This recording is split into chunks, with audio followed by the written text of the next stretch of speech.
우리가 기독교를 이해할 때 가장 중요한 단어가 복음이라는 단어입니다. 이 복음이라는 단어는 구원의 기쁜 소식이다. 기쁜 소식이라는 뜻입니다. 우리나라가 일제 36년간 억압당하다가 8.15를 맞아서 해방되었습니다. 해방의 기쁜 소식이죠. 해방 사건은 이거는 이해하는 것이 아니라 함께 기뻐하고 그리고 함께 이 해방의 삶을 우리가 자유를 누리면서 살아가는 데 있습니다. 저 이스라엘 백성들이 430년 동안 애굽에서 종살이했습니다. 똑같이 애굽에서 종살이했습니다. 그런데 그들에게도 역시 해방의 기쁨을 맞이하게 되어서 그들은 그것을 기념하기 위해서 유월절이라는 이것을 지키기 시작합니다. 그래서 매년마다 유월절 되면 자신들이 애굽 땅에서 종노릇하던 그 시간을 기억하면서 하나님이 우리에게 이렇게 큰 은혜 가운데서 구원해 주신 해방의 기쁨을 맛보고 살아가는 것입니다. 여러분, 이 땅에 예수 그리스도가 오심이 바로 복음입니다.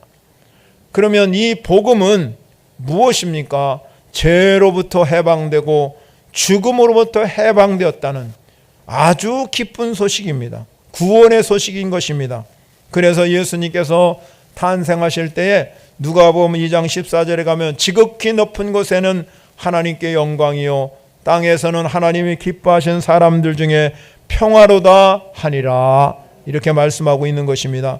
지금은 우리가 주님 오심을 기다리는 대림절, 다음 주면 이제 성탄절이기 때문에 오늘 대림절 마지막 주입니다. 예수님께서 여러분 사역을 시작하면서 이 복음을 증거하기 시작했습니다. 누가복음 4장 18절과 19절에 가면 주의 성령이 내게 임하셨으니 가난한 자에게는 복음을 전하게 하시고 내게 기름을 부으사 나를 보내사 포로된 자는 자유를, 눈먼 자에게는 다시 보게 함을 전파하며 눌린 자를 자유롭게 하고 주의 은혜의 해를 전파하려 하심이라 하였더라. 그래서 예수님께서 이 복음을 증거하면서 눌린 자, 억눌린 자, 눈먼 자, 포로된 자를 다 자유롭게, 이 자유를 선포한 것이 바로 복음의 메시지였습니다. 그래서 이 복음이 증거되는 곳마다 하나님의 은혜가 넘치게 되고 하나님의 복음의 역사를 통해서 참된 기쁨과 해방을 누리는 삶이 된다는 것입니다. 그래서 바울이 다메섹으로 가다가 구원의 기쁜 소식, 복음을 받아들이는 순간에 그는 복음의 사람으로 변화되겠습니다. 참 기쁨이 무엇이고 참된 가치가 무엇인가를 이 바울은 깨달았습니다. 그래서 바울은 오늘 본문 1절에 가면 이렇게 자신을 소개하고 있습니다. 1절을 보시면은 예수 그리스도의 종이라고 말씀하고 있고요, 사도로 부르심을 받은 자, 그리고 세 번째는 하나님의 복음을 위하여 택정함을 입은 자, 이렇게 이 사도 바울이 자기를 소개하면서 세 가지로 소개하고 있죠. 예수 그리스도의 종이다, 사도로 부르심을 받은 자다, 하나님의 복음을 위하여 택정함을 입은 자라고 이렇게 이 자신을 소개하고 있다, 이렇게 말씀하고 있습니다. 바울이 자신을 이렇게 소개하는 것은 뭐냐면 자기 자신은 전적으로 복음에 헌신된 사람이다. 오직 복음을 위해서 살고 복음을 위해서 죽는 자다, 이렇게 자신을 소개하고 있는 것입니다.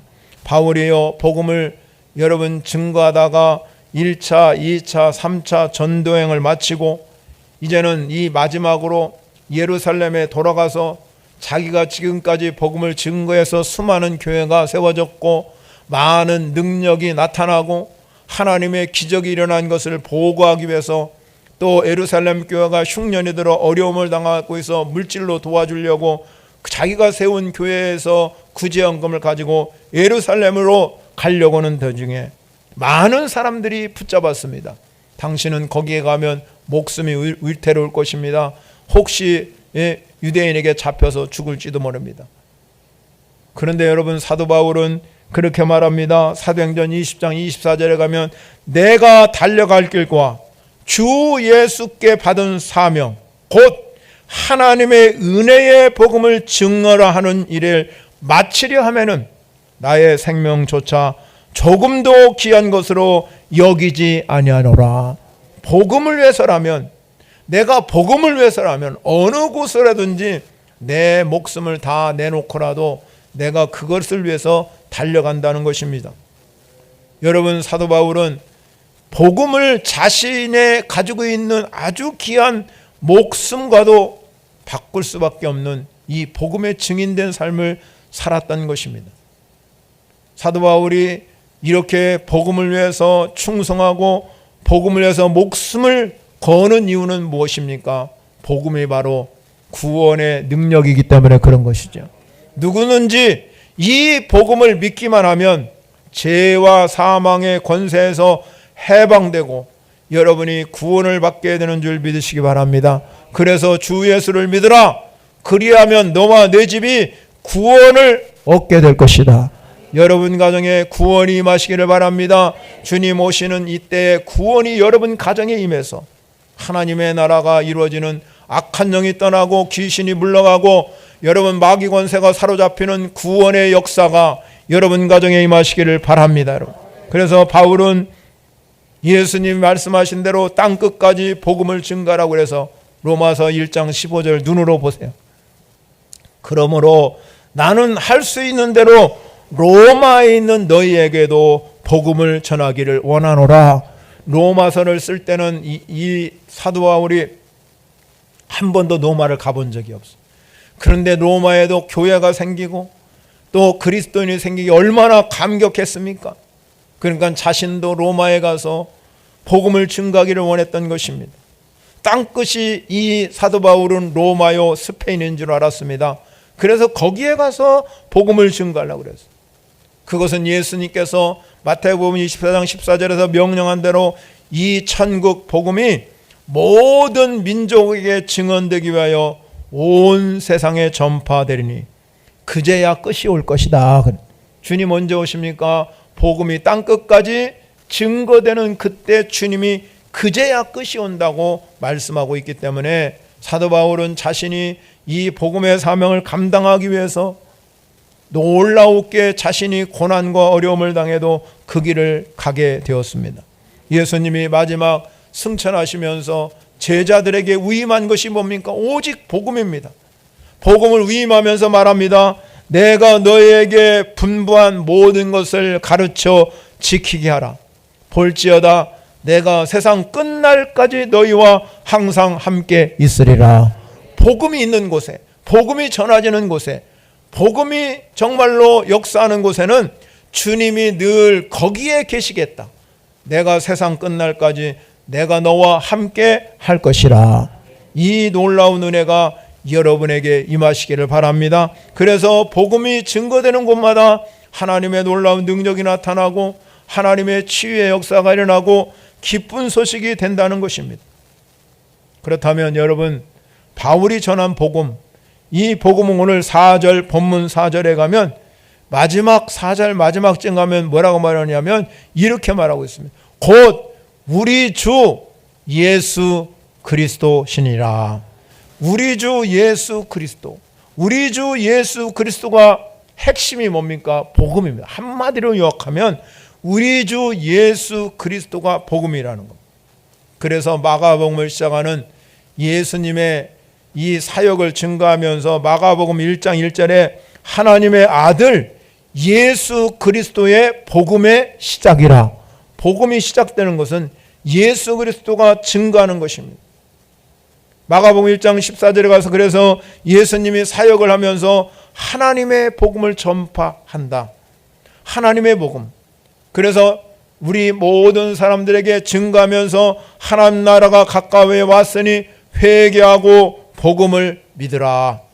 그렇게 증거한 것입니다. 사도 바울도 자신을 가리켜서 하나님의 복음을 위하여 택정함을 입은 사람이라고 말씀하고 있고, 그리고 우리 모든 성도들도 6절에 가면 너희도 그들 중에서 예수 그리스도의 것으로 부르심을 받은 자니라 그랬어요. 우리는 다 복음을 위해서 부름받은 백성인 줄 믿으시기 바랍니다. 여러분이 가는 곳마다 복음의 사도가 돼서 복음을 증가하는 곳에 하나님의 능력이 나타나기를 소원합니다. 하나님의 치유의 역사가 일어나기를 바랍니다. 복음이 증거되는 마다 여러분의 삶에 회복하는 은혜가 임하시기를 바랍니다. 그렇다면 첫 번째 복음의 내용이 뭐냐? 이 사도 바울이 오늘 증가하는 복음의 내용은 뭘까요? 2절에 보면 이렇게 말합니다. 이 복음은 하나님이 선지자들을 통하여 그의 아들에 관하여 성경에 미리 약속하신 것이라 이렇게 기록하고 있고, 1절에서 복음을 얘기할 때 하나님의 복음을 위하여, 하나님의 복음이라고 말하고 있습니다. 즉 복음은 어디서부터 왔느냐? 하나님께로 왔다는 겁니다. 하나님께로. 그래서 이 하나님께로 온 복음을 오늘 본문 2절에서 하나님께서 선지자로 말미암아서, 선지자들이 성경에 미리 약속하신 증거, 그러니까 이 선지자들이 구약에 많은 이사야 선지자, 예레미야 선지자, 여러 선지자가 있잖아요. 그들이 예수 그리스도의 오심을 미리 예언한 겁니다. 그래서 구약은 예수님이 오실 것이라 하는 약속의 책입니다. 이 약속의 책. 그래서 이 예수 그리스도가 이 땅에 오시고 다시 오실 예수님을 기다리는 우리는 우연하게 일어난 것이 아니고 즉흥적으로 이루어지는 것이 아니라 하나님의 복음이기 때문에 하나님이 계획하시고 섭리하시고 영원하시고 불변하신 그 계획에 따라서 이루어진 것이 복음이에요. 그러니까 얼마나 귀한 일입니까? 성경이 구약성서 창세기부터 요한계시록까지 이 복음의 역사는 각기 다른 저자가 여러분 다 다른 사람들이 써졌잖아요. 그런데도 똑같이 모두가 다 예수 그리스도의 그분을 증거하고 있는 모습을 보면 얼마나 놀라운 일입니까?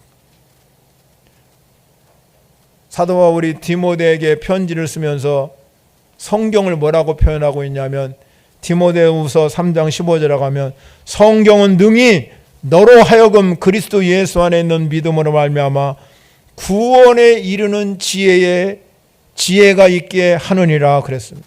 그렇기 때문에 이 성경은 우리에게 자꾸 여러분들이 성경을 읽고 또 묵상하다 보면 내 안에 구원의 확신이 일어날 줄 믿으시기 바랍니다. 그래서 구원의 책인 거예요. 예수 그리스도가 이 땅에 오셔서 우리를 위해서 구원해 주시고, 그리고 그 오실 예수 그리스도를 오늘 본문에 기록하고 있는 모든 말씀이 바로 예수 그리스도 그분 중심으로 옮겨가기 때문에 이 성경은 창세기부터 요한계시록까지 복음의 책인 줄 믿으시기 바랍니다. 그렇다면 오늘 본문에서 예수 그리스도가 어떤 분인가 3절 봅니다. 3절에 가면 이렇게 말하면 같이 읽어보겠습니다. 시작. 그의 아들에 관하여 말하면 육신으로는 다윗의 혈통에서 나셨고 말씀하고 있습니다. 자, 예수님은 어디서 하늘에서 뚝 떨어지신 분이 아니라 육신의 혈통으로 보니까 다윗의 혈통을 가지고 탄생한 분이라는 거죠. 예수님도 우리와 똑같이 족보가 분명하다는 거잖아요. 그래서 마태복음을 시작할 때는 예수님의 족보에 대해서 자세하게 기록하고 있습니다. 마태복음 1장 1절에 가면 아브라함과 다윗의 자손 예수 그리스도의 계보라 족보라 이렇게 말합니다. 18절에 마태복음 1장 18절에 가면 예수 그리스도의 나심이 이러하니라 그의 어머니 마리아가 요셉과 약혼하고 동거하기 전에 성령으로 잉태된 것이 나타났더니 기록하고, 즉 말하자면 예수님이 하늘에서 뚝 떨어진 분이 아니라 어머니와 아버지가 분명히 존재하는 역사적인 인물이라는 것을 성경에는 족보를 통해서 또 예수 그리스도의 나심을 통해서 증거하고 있는 것이죠. 여러분, 우리가 언제 기쁨이 충만하고 웃음이 가득합니까? 여러분 안에 기쁜 소식이 증거되면 아주 내 마음에 웃음이 가득하고 기쁨이 가득한 겁니다. 그런데 가장 큰 기쁜 소식은 한 집안에 아기가 탄생하면 그 가정에 웃음꽃이 만발하잖아요. 그처럼 이 땅에 예수 그리스도가 탄생한 것은 온 인류의 최고의 기쁜 소식인 줄 믿으시기 바랍니다. 그런데 예수님의 탄생은 오늘 본문에서 말씀하진 않았지만 이 마태복음에 가면 예수님의 탄생은 성령으로 잉태되었다. 육신으로는 다윗의 혈통을 가지고 오셨는데 성령으로 잉태하셨다는 겁니다. 그러니까 우리와 다르다는 거죠. 성령으로 잉태했다는 것은 예수 그리스도는 죄 없이 이 땅에 탄생되었다는 것입니다. 그래서 요한복음에서 말씀이 육신이 되었다. 말씀이 육신이 되었다는 이 놀라운 사건, 하나님의 말씀이 육신이 되어서 이 땅에 오셨다.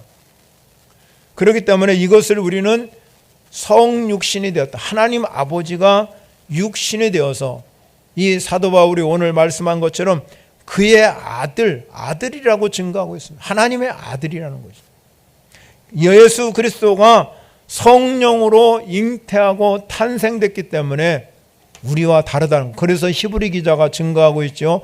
4장 15절 하반절에 가면 모든 일에 우리와 똑같이 시험을 받으신 이로되, 우리와 한 가지 차이점이 있는데 그게 뭐냐? 죄 없이 탄생했다는 겁니다. 성령의 잉태. 도저히 이거는 과학적으로 상식적으로 우리가 어떤 계산으로 도저히 이해할 수 없는 일이지만 죄 없는 이 동정녀 탄생, 성령의 잉태는 성경에서 기록하고 있습니다. 그래서 오늘 성경의 4절에 가서 성결의 영으로, 이 성결의 영으로는 이라고 말한 것은 예수 그리스도는 죄가 없으신 분이시다.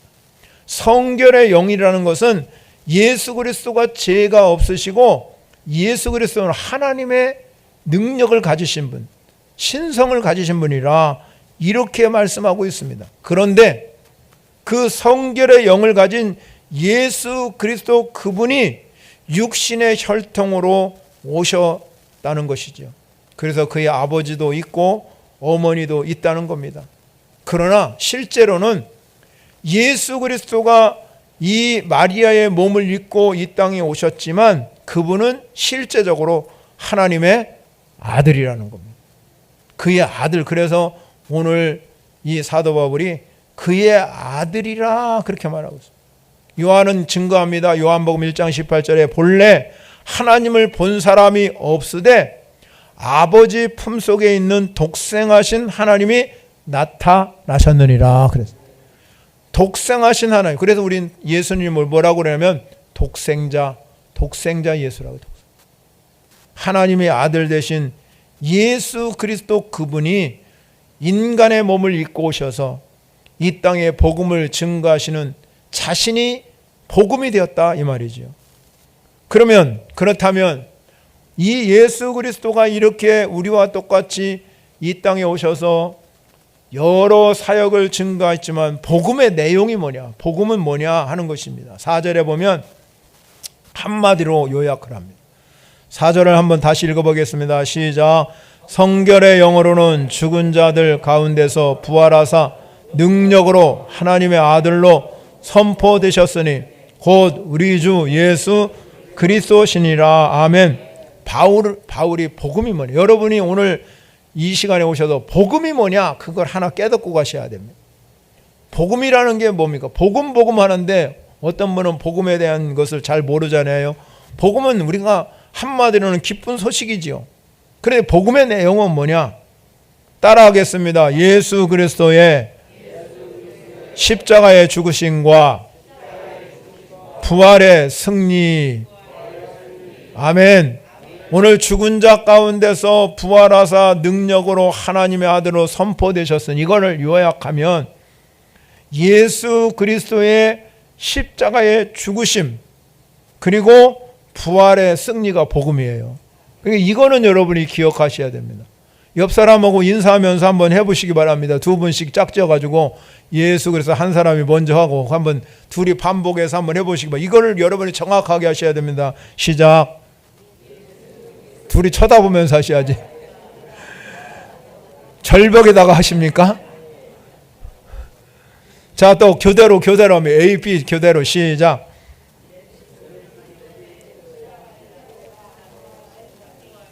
예수 그리스도의 십자가의 죽으심과 부활의 승리, 이게 복음이라는 거. 이건 알고 가셔야 됩니다. 그래도 내가 신앙생활 하면서 복음이 뭐예요? 다른 사람이 질문하면 예수 그리스도의 죽으심과 부활의 승리입니다. 이게 복음입니다. 그렇게 증거하면은요, 다 증거가 되는 거예요. 그건 이제 풀어서 설명하는 거죠. 우리가 그 한 가지만 여러분이 정확하게 하십시오. 바로 바울이 그거를 4절에서 그대로 복음의 내용에 대해서 증거하고 있는 것입니다. 그렇다면 우리가 왜 예수 그리스도가 십자가에 죽으셨는가를 아셔야 되잖아요. 그것은 바로 우리가 잘 알다시피 우리의 죄 때문에 그래요. 로마서 3장 10절에 가면 의인이 없나니 하나도 없고 모든 사람이 죄 아래에 있다. 나는 죄진 게 없는데요.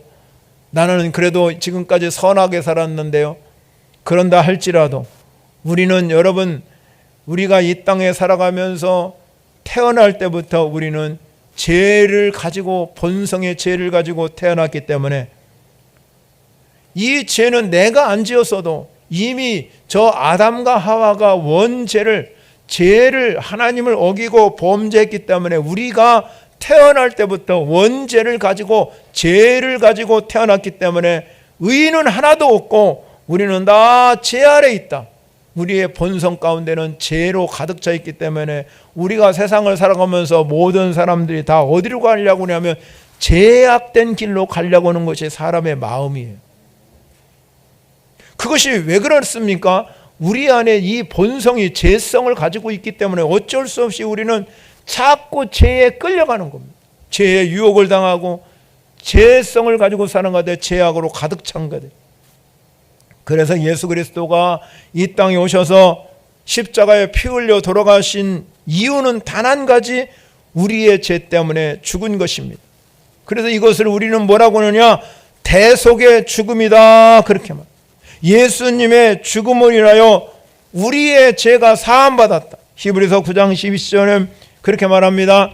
피 흘림이 없이는 사함이 없다. 예수 그리스도가 피 흘렸기 때문에 우리의 죄가 사함받았습니다. 사랑하는 성도 여러분, 예수 그리스도의 십자가의 죽으심이 여러분의 죄를 완벽하게 사해 주신 줄 믿으시기 바랍니다. 십자가는 그래서 용서의 힘이 있어요. 사랑의 힘이 있지만 그 사랑의 힘 가운데는 용서의 힘이 있는 것입니다. 예수님이 십자가를 지고 돌아가면서 그래서 다 이루셨다, 다 이뤘다는 것은 내가 세상의 모든 죄를 다 짊어지고 대신 십자가를 지셨기에 우리는 그 죄를 다 용서받은 줄 믿으시기 바랍니다. 우리는 그래서 매일매일 여러분들이 내가 육신을 가지고 있는 한 우리 안에는 죄성도 있을 뿐만 아니라 연약성이 있기 때문에 늘 넘어지고 쓰러지는 것이 우리의 인생이지만, 그래도 분명한 사실은 여러분들이 정말로 십자가의 능력이 있다면, 내 안에 십자가의 그 놀라운 역사가 있다면, 내 죄가 십자가에 못 박는 기적이 일어나기만 하면 여러분은 그 십자가의 능력을 붙들고 다시 일어날 수 있는 힘이 생기는 줄 믿으시기 바랍니다. 그래서 우리 그리스도인들에게는 십자가가 가장 소중한 거예요. 예수님이 여러분 십자가의 죽으심으로 끝났다면 아무 의미가 없지요.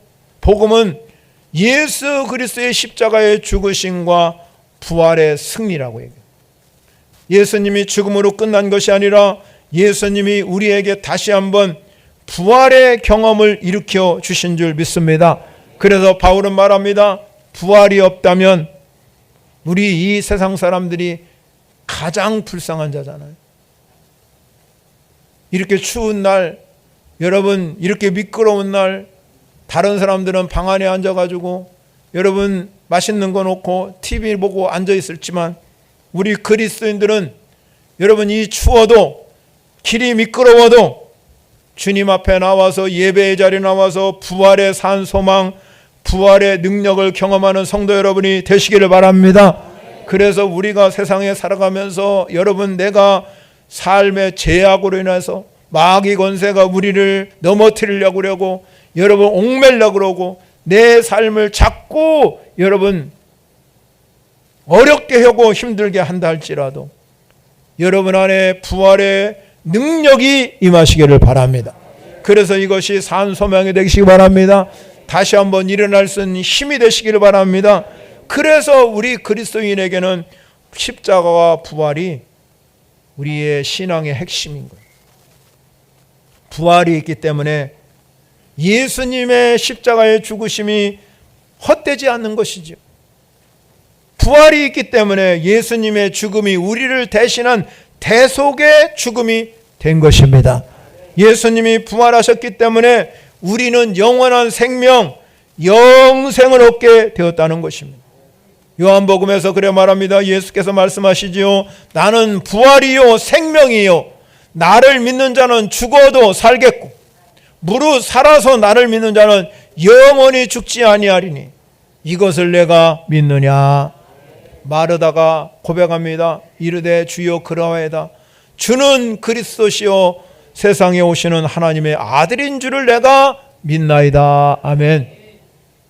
우리 주 예수 그리스도가 십자가의 죽으심으로 우리의 모든 죄가 깨끗이 씻음 받은 줄 믿으시기 바랍니다.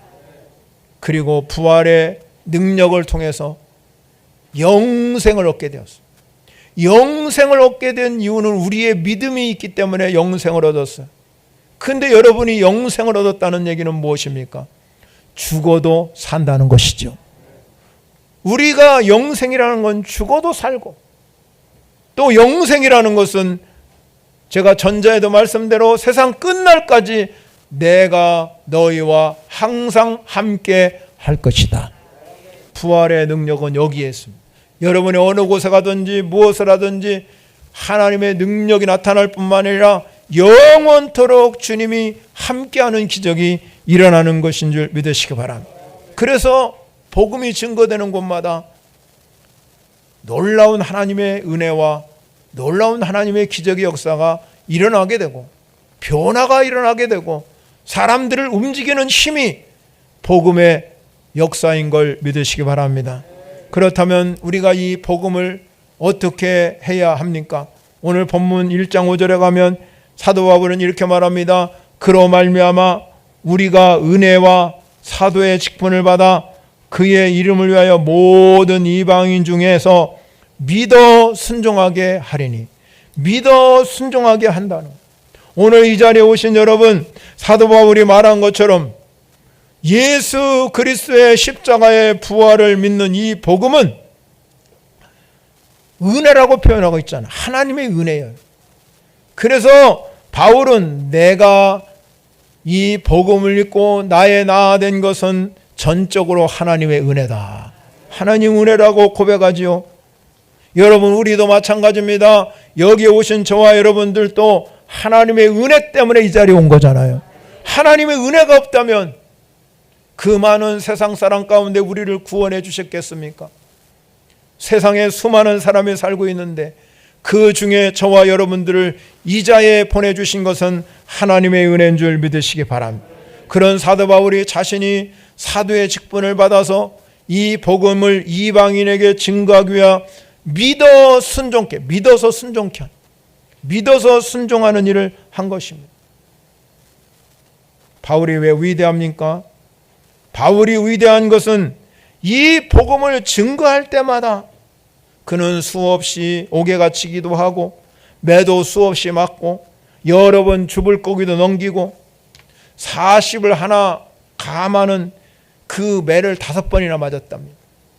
3번은 태장으로 맞고 1번은 돌로 맞고 3번은 파선을 하고 일주일 동안을 깊은 바닷속에 지내기도 하고 여러 번 여행하면서 강의 위험, 강도의 위험, 동족의 위험, 이방인의 위험, 시내의 위험, 광야의 위험, 바다의 위험, 거짓 형제의 위험, 수많은 위험이 자기를 짓누르고 있습니다. 그는 복음을 위해서 수고하고 애쓰고 여러 번 자지도 못하고 줄이고 목마르고 여러 번 굶고 춥고 헐벗었습니다. 그런데 왜 사도 바울은 그렇게 어려운 복음을 증거하면서 다녔겠습니까? 그 이유는 단 한 가지. 복음은 믿는 자에게 하나님의 능력이 되기 때문에 복음을 증거하니까 놀라운 능력이 나타나더라 이 말입니다. 하나님의 역사가 일어나고 기적이 그래서 예배석 교회 갔을 때는 손수건만 갖다 들려줘도 여러분 병든 자가 낫고, 앞치마만 던져도 병든 자가 낫고, 하나님의 기적적인 역사는 복음을 증거할 때마다 그곳에 나타났다는 것입니다. 그래서 로마서 1장 17절에 복음에는 하나님의 의가 나타나서 하나님의 의가 나타나더랍니다. 여러분이 복음을 증거하면 하나님의 의가 여러분의 삶의 현장에 나타나게 될 줄 믿으시기 바랍니다. 그래서 믿음으로 자꾸 사람들 마음 가운데 복음을 증거하고 복음이 나타나는 현장에는 믿음으로 이렇게 믿음이 자꾸 생기더라고요. 그래서 구원은 우리의 믿음으로 받는다 이 말이에요. 그래서 이 바울이 로마서 1장 17절에 말씀하기를 기록된 바 오직 의인은 믿음으로 말미암아 살리람과 같으니라. 이 말씀대로 여러분 오늘 본문에서 이 사도 바울은 모든 이방인들에게 복음을 증거하면서 중요한 것이 뭡니까? 믿음으로 순종케 하도록, 믿음으로 순종하는. 이 복음이 증거되는 곳마다 사람이 변하고 사회가 변하고 국가가 변하는 하나님의 능력이 되는 줄 믿으시기 바랍니다. 이스라엘 백성들은요 메시아를 기다리고 있습니다. 메시아를 고대하고 있습니다. 그들은 저 애굽 땅에서 종살이하던 이스라엘 백성들을 구원한 모세와 같은 능력자가 다시 한번 이 땅에 오기를 고대하고 있습니다. 그런데 예수 그리스도가 탄생할 때는 아무도 알지 못하는 말구육간에 오셨습니다. 이사야서 53장 2절에 그렇게 기록하고 있습니다.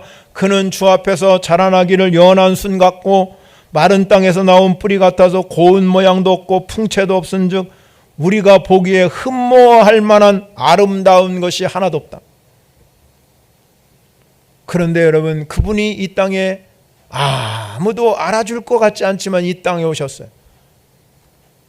그런데 사복음서에 증거하기를 그를 맞이한 사람이 누굽니까? 저 동방의 박사 세 사람이 예수 그리스도를 맞이하고 이스라엘의 목자들이 예수 그리스도를 맞이하고 시몬과 안나가 예수 그리스도를 맞이하는 복음이 이 땅에 증거되기 전에 예수 그리스도 오심은 유대인이 그렇게 메시아를 흠모하고 메시아를 기다려 있지만 그들에게 임한 것이 아니라 아주 나약한 사람들에게, 연약한 사람들에게 예수 그리스도가 오심을 경배하고 찬양하고 하나님께 영광 돌린 줄 믿으시기 바랍니다.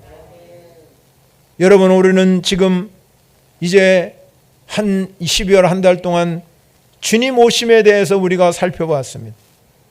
여러분 우리가 이 주님이 이 땅에 오신 이유가 여러분을 구원하러 오셨지만 더 중요한 것은 구원은 우리가 나중에 죽으면 천국에 가는 것이 구원이고 그러나 지금은 삶의 구원 내 안에 진정한 예수 그리스도 그분이 주인 돼서 나를 이끌고 가고 있는 내 안에 정말로 진정으로 예수님이 나의 구주가 되시고 주인이 되셔서 내 삶을 이끌고 내가 그 안에 거하는 삶을 살고 있는지 여러분이 이 시간에 생각해 보시기를 바랍니다. 그것은 왜 그렇습니까? 그것이 바로 복음이기 때문에 여러분 안에 이 복음이 들어있다면 그분이 내 안에 거하는 삶이구나, 그분이 내 안에 계시구나.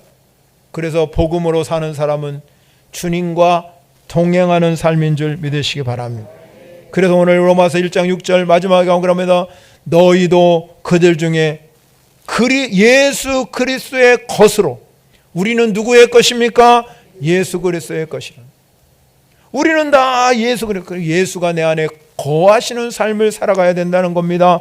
그럴수록 우리는 부름받은 자다. 우리는 예수 그리스도의 것으로 부름받은 자. 그러니까 자부심을 가지고 사시기 바랍니다. 세상에 누가 여러분 예수의 것으로 부름받은 사람이 어디 있겠습니까? 우리만의 삶의 주인이 예수님인 걸 믿으시기 바랍니다. 그래서 우리는 어려운 순간에도 주님께 고백하는 겁니다. 주님, 내가 여기 있습니다. 내가 순간 힘들 때 주여 나를 도와주십시오. 주여 나와 함께하여 주십시오. 내가 가는 길 그가 아시잖아요. 그리고 여러분이 고백할 때마다 우리는 주님의 것이기 때문에 주님이 뭐라고 말씀합니까? 알았다. 내가 세상 끝날까지 내가 너와 함께할 것이다. 여러분 안에 이 복음이 능력이 되시기 바랍니다. 복음은 모든 믿는 자에게 하나님의 주시는 구원의 능력이 되어서 여러분의 삶에 복음의 현장에 기쁨이 있고 복음이 증거되는 것마다 하나님의 역사가 일어나고 여러분의 삶의 현장에 용기를 주고 희망을 주고 소망을 주는 복음이 되시기를 바랍니다. 그래야 여러분의 삶의 기적이 나타나 일상이 기적이 되는 거예요. 우리는 날마다 살아가면서 우리가 이렇게 선장을 살아 걸어가는 거, 밥 먹는 거, 우리가 여러분 잠자는 것, 하나님이 주신 이게 모든 게 다 하나님의 은혜예요. 은혜 아닌 것이 없습니다. 당연히 여길 것이 하나도 없습니다. 어느 순간에 내가 어떻게 될지 어떻게 합니까? 하나님의 은혜, 하나님의 일상이 기적이 되어서 매일매일 우리 안에 주신 하나님의 그 복음이 내 안에 계심을 통해서 여러분에게 매일매일 이 복음과 함께 아침에 일어날 때 은혜가 회복되시고 하나님의 역사를 이룰 수 있는 삶이 된다면 여러분의 복음이 증거되는 곳마다 하나님의 역사가 일어나고 하나님 나라가 일어난다는 걸 믿으시고 늘 주님 오심을 우리가 예비하는 이때에 여러분의 삶의 현장에 복음의 능력이 나타나시기를 축원합니다. 찬양으로 영광 올려드리겠습니다. 말씀을 생각하면서 우리 찬양하겠습니다.